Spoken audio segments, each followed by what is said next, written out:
ও মোর দরদিয়া ধারাবাহিকের আজকের নতুন পর্ব দেখতে চাইলে ভিডিওটি সম্পূর্ণ দেখতে থাকুন। গল্পের শুরুতেই দেখা যাবে যেখানে বানি আর অনিরুদ্ধ বিক্রম দেবকে ফলো করতে করতে তার অফিসে এসে সব সত্যটা জানতে পেরে যায় যে বানির আসল মশলাটা বিক্রম দেব তার নামে পরিচালনা করছে আর বাজারে ছাড়ছে, তাও আবার এই বিদ্যুৎকে দিয়ে। যে গোন্ডাটাকে দিয়ে সবকিছু করছিল, সেই গোন্ডাটা সেই মুহূর্তেই টাকাটা নিতে আসে বিদ্যুতের কাছে।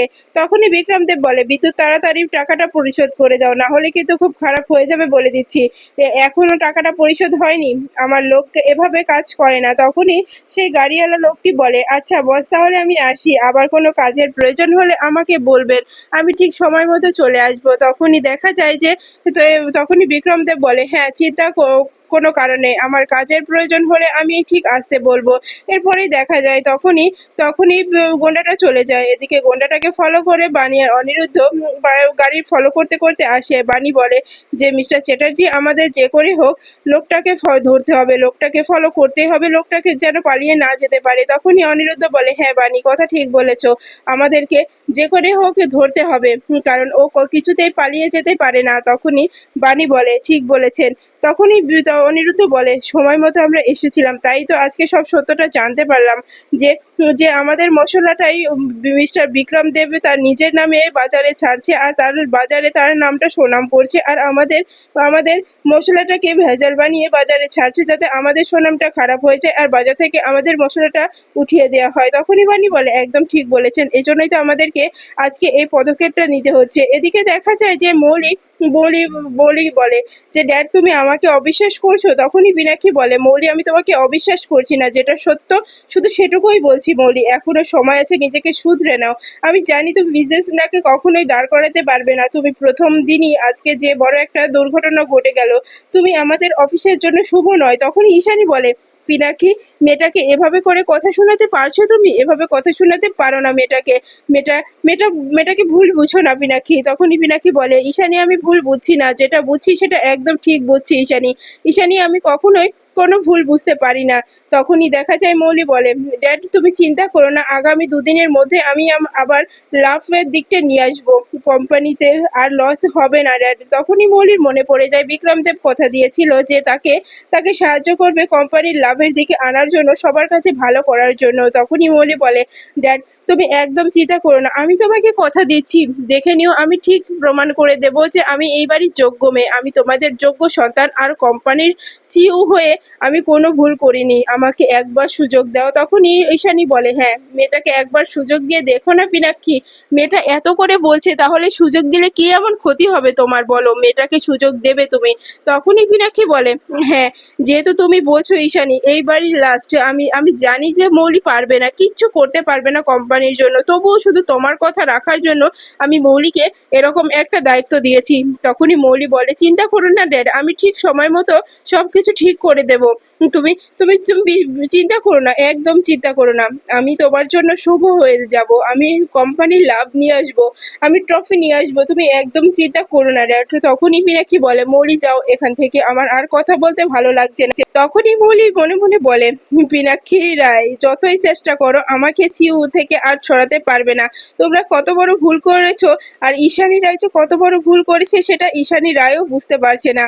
আমাকে সিইও বানিয়ে তোমাদের তোমাদের নিজের বিপদ নিজেরাই ডেকে এনেছো, এতে আমার কিছু করার নেই, যা করার এখন সব সময়ই করে দেবে। তখনই দেখা যায় এদিকে অনিরুদ্ধ বলে, আমাদের আমাদের আমাদের খুব সাবধানে এগোতে হবে বানি, আর একটু হলেই কিন্তু আমরা ধরা পড়ে যেতাম। তখনই বার্লি বলে, একদম ঠিক বলেছেন মিস্টার চ্যাটার্জি, আমাদের খুব সাবধানে পা এগোতে হবে, ওই ওই শয়তানটার কাছে আমরা কিছুতেই ধরা পড়তে পারি না। বিক্রম দেব এরকম একটা নতুন করে নোংরা প্ল্যান করছে, আর সেই প্ল্যানে সফল হবে সেটা আমরা কিছুতেই মেনে নেব না। তখনই তখনই অনিরুদ্ধ বলে, একদম ঠিক বলেছো বানি, আমাদেরকে রুখে দাঁড়াতে হবে, আমাদেরকে সতর্ক হতে হবে। কি ভেবেছে ওই বিক্রম দেব যে ও আমাদেরকে হারিয়ে দেবে, বারবার হারিয়ে দেবে, সেটা পারবে না। এরপরে দেখা যায় যে গাড়ির গোন্ডাটা নেমে তার দলের সঙ্গে দেখা করে আর দলের সঙ্গে কথা বলে। তখনই বানি অনিরুদ্ধ গাড়ি থেকে নেমে আড়াল থেকে সবকিছু দেখতে থাকে, আর দেখে যে একজন অপরজনকে টাকা দিচ্ছে আর বলছে, আজকে বড় একটা পার্টি হবে, আমরা আজকে পার্টি করব, আমরা আজকে পালা দেখব। তখনই ওখানকার সব গাড়ির ড্রাইভার বলে, হ্যাঁ বলছে, হ্যাঁ একদম ঠিক বলেছেন, আজকে অনেক টাকা পেয়ে গেছি। এই কাজটার জন্য বিক্রম দেব অনেক টাকা দিয়েছে আমাদের, তাই আজকে তো পার্টি হতেই হবে, আজকে অনেক অনেক এনজয় করব আমরা। এরপরেই দেখা যায় বানি বলে, মিস্টার চ্যাটার্জি দেখেছেন আমাদের ক্ষতি করে এখানে পার্টি করা হচ্ছে, আর এই পার্টিতে আমরা অংশ নেব। তখনই অনিরুদ্ধ বলে, বানি তুমি নয় আমি আসবো এই পার্টিতে, ওদেরকে তো আজকে আনন্দ আমি দেব, আমি তো ওদের আনন্দে দিয়ে ওদের পেট থেকে সব সত্যটা বের করবো। বানি তোমাকে আসতে হবে না বানি। তখনই বানি বলে, কি বলছেন, আমি আপনাকে ছেড়ে দেবো একা একা এই শয়তানদের কাছে? না, কখনোই না, আমি একা একা ছাড়তে পারবো না মিস্টার চ্যাটার্জি। তখনই অনিরুদ্ধ বলে, বানি এরকমটা কেন ভাবছো তুমি? তখনই বানি বলে, আমি একদম ঠিক বলছি।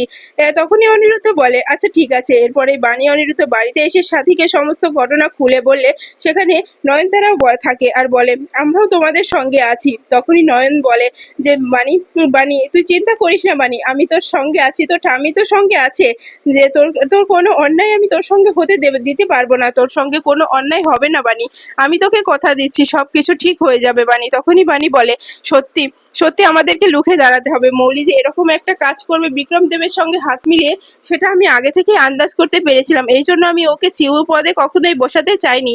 তখনই নয়নতারা বলে, এটা ঈশানীকে কে বোঝাবে, ঈশানীকে বোঝানোর মতো কেউই নেই, ঈশানী তো সত্যটা বুঝতেই চাইছে না, ঈশানী সব সময় বাড়াবাড়ি করে, সব সময় ঈশানী তার মেয়ের কথাই শুনছে। এরপরেই দেখা যায় যে তানিয়া বলে, বাবা মা আমিও তোমাদের সঙ্গে এই অভিনয়ে যোগ দেব। তখনই দেখা যায় যে অনিরুদ্ধ বলে, আচ্ছা ঠিক আছে, তাহলে তাই হবে, আমাদের সঙ্গে আমরা সবাই একসঙ্গে লড়াই করব আজকে, আজকে রাতে ওদের ওদের যাত্রাপালা আমরা করব। তখনই বাণী বলে, একদম ঠিক বলেছেন, আমরা তাহলে আজকে আজকে প্রস্তুত হয়ে নিই, সন্ধ্যাবেলায় আমরা যাব ওই বস্তিতে। তখনই নয়ন বলে, হ্যাঁ এমন করে অভিনয়টা চালাবো ওরা বুঝতেও পারবে না যে আমরা আসলে কি কারণে ওখানে গিয়েছি, ওদেরকে কিছুতেই বুঝতে দেব না আমরা। তখনই তখনই দেখা যায় বাণী বলে, হ্যাঁ হ্যাঁ ঠাম্মি তোমরা আমাদের পাশে থাকলে আমরা ঠিক সবকিছু জয়ী হতে পারবো, একদম চিন্তা করো না। তখনই দেখা যায় যে বাণী বলে, যে আচ্ছা ঠিক আছে ঠাম্মি, এবার তাহলে আমাদের প্রস্তুত হতে হবে। তো তখনই নয়নতারা বলে, আমি এই বাড়ি এই সম্পত্তি বাঁচানোর জন্য সব রকম লড়াই করতে প্রস্তুত আছি বাণী। কি ভেবেছে ওই মৌলি, ওর যখন যেটা ইচ্ছে হবে ও সেটা তখন করবে না, সেটা কিছুতেই করতে পারবে না। আমি আর কিছুতেই মৌলিকে কোনো খারাপ কাজ করতে দেব না, এমনকি এই রায়বাড়ির কোনো ক্ষতি হতে দেব না। রায় আর চ্যাটার্জির অনেক ক্ষতি করেছে মৌলি, আর আমি মৌলিকে আর কোনো ক্ষতি করতে দেব না। আসলে আমারই দোষ, আমি শয়তানি বুদ্ধি মৌলির মাথায় ঢুকিয়েছি, এই জন্যই তো আজকে এত কিছু দেখা যাচ্ছে।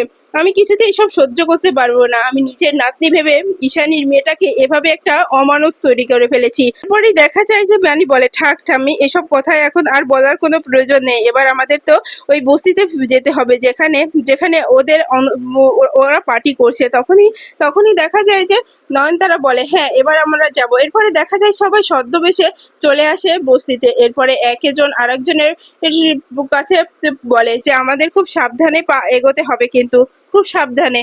তখনই সাথী বলে, চিন্তা করো না বানি, আমি আছি তো, আমি সবকিছু সামলে নেব, কিছুই চিন্তা করো না। কি ভেবেছে ওরা কিচ্ছু করতে পারবে না, আমি তোমাকে বলে দিচ্ছি, কেউ কিচ্ছু বুঝতেও পারবে না, কেউ কিছু করতেও পারবে না, তুমি দেখে নিও।